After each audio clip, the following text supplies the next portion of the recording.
Today we're going to have a go at some rendering. Now, for those of you who have never rendered before, this is the class for you.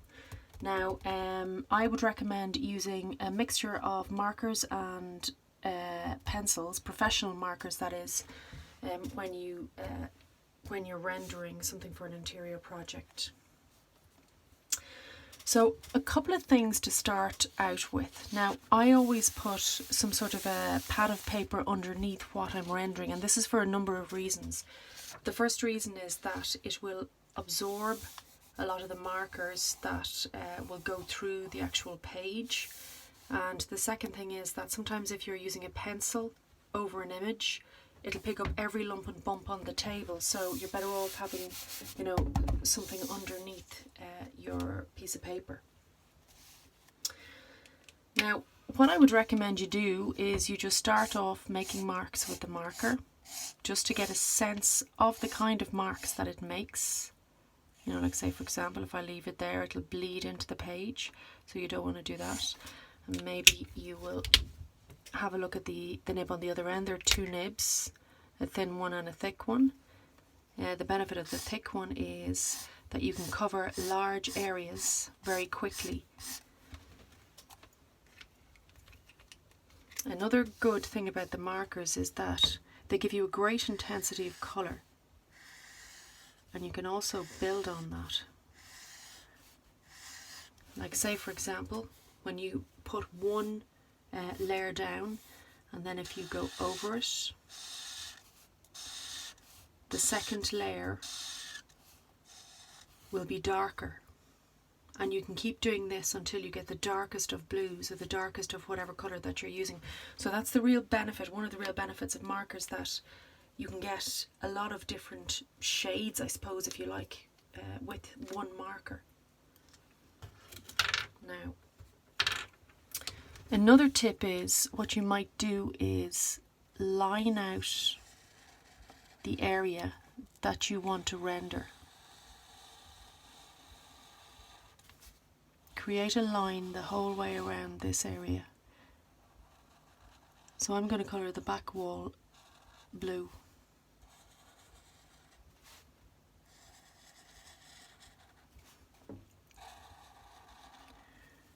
Now the benefit of doing this is that the markers bleed. So they'll bleed into areas where you don't want them to be, so you're going to try and control this bleed. And if you let that dry, then the marker is less likely to bleed into those shapes. Now, when you're rendering, a perspective or an elevation or a floor plan, and if you have a block colour that you want to render in, you render it in all in one go, because the markers dry quickly, and when they dry, as we've said before, they go darker if you go over them a second time. So the best way to approach this is, once you've made a decision that, say, your wall is a dark blue, you can put in your shading afterwards, or you can either lighten or darken with pencils. So let's just have a go here. So I'm just going to very quickly, and there's always going to be a certain amount of overlap, and what you do isn't going to be 100% perfect, and that's okay, because in the end it's a representation that you're creating. You're not trying to produce something that's photorealistic, so just be aware of that. And sometimes all the tiny little mistakes you make all come together to create the representation of what you're doing in the end anyway. So you can be a little hard on yourself when you're starting off the rendering process.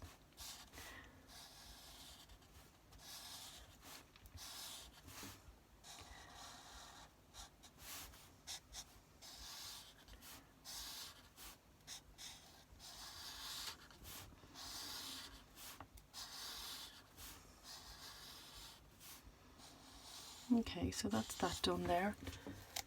Now, I'm just going to let that dry, and you can see there's been a little bit of bleed into that one there, but don't worry about that for the moment, because there are things you can do to counteract that. Now, I'm just putting my lids back on here. Okay.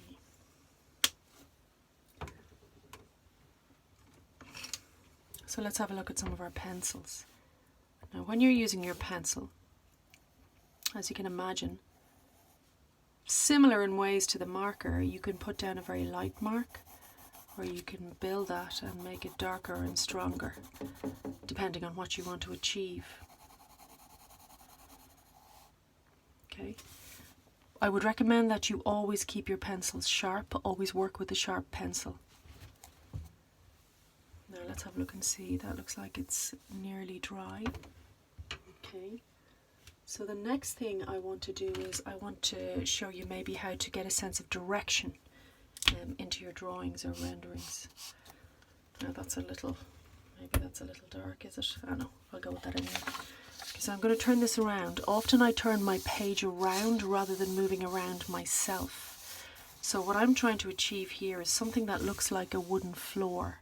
So I've turned my page around, I flipped it around, and I'm going to do the same thing.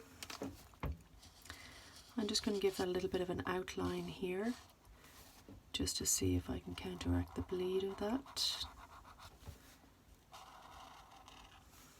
Now I already have a blue outline around some of it, but I'm just going to fill in the rest. So the great thing about the markers is they will be able to give you some kind of a direction depending on what you're trying to render, to give it a kind of a 3D feel.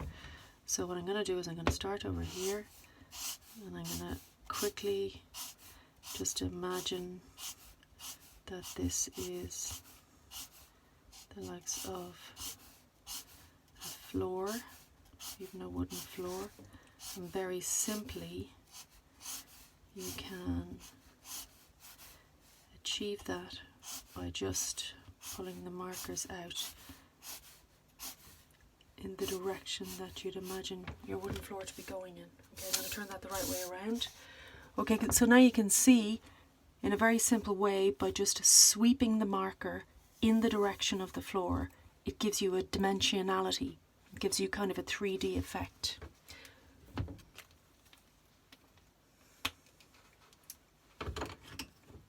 Now the next thing I want to do is I want to have a look at this back wall here. It's quite flat looking. You know, you can't see any kind of light and shade or anything in it, so I'm going to do something about that. Now the real beauty of using pencil over marker is that, I just want to make sure that's dry, using pencil over marker is that the pencil sits very well on top of the marker, so you can very much see that light blue. Okay, so now what I want to do is I want to put in a little bit of shading. So what I'm going to do here is I'm going to test some colours and have a look and see. Yeah, it's about the same colour, it's not that much darker. Let me have a look at this. The purple, yeah, the purple will probably work. And equally I could use a grey. Okay, yeah, and it's another grey there. Let's have a look and see what this one's like. Yeah, it's a little bit cold, I think. No, I'm just having a look in here and seeing what else I have. I also, I think, have a brown or kind of a grey. I nearly prefer to use that just because it warms, gives a warmer kind of effect. Now, okay.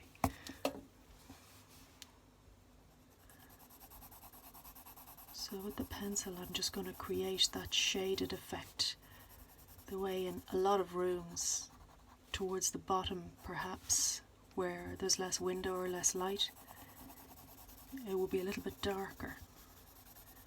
So very subtly I'm just going to layer the pencil over,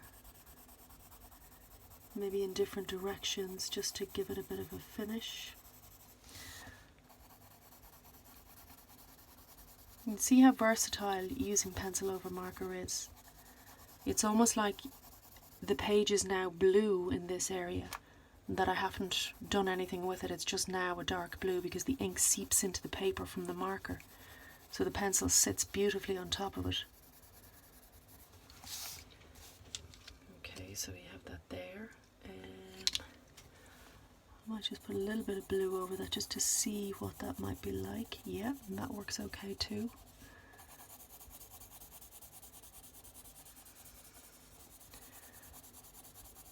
Okay, so you get the idea. So you can see the streaks in the marker, but that's okay. You know, I mean, like I said, you're not trying to create something that's photorealistic. And it's often nice to see a bit of movement in a drawing. You know, clients like it when it's not absolutely perfect.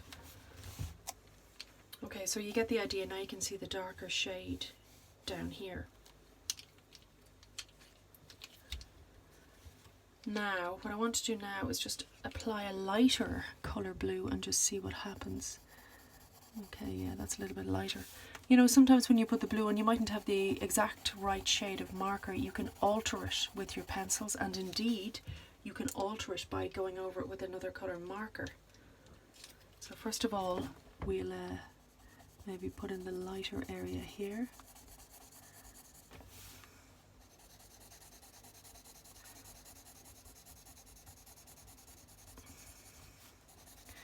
Now let's just, yeah, okay. So you get a sense of what you can do, what you can achieve using that pencil and marker combination.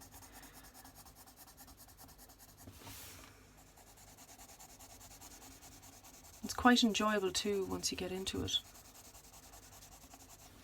Okay, so that'll give you an idea of how to block your colours out, how to achieve some sort of direction with your markers, make it look like it's three-dimensional, and then how to get your light and shade using pencil over marker.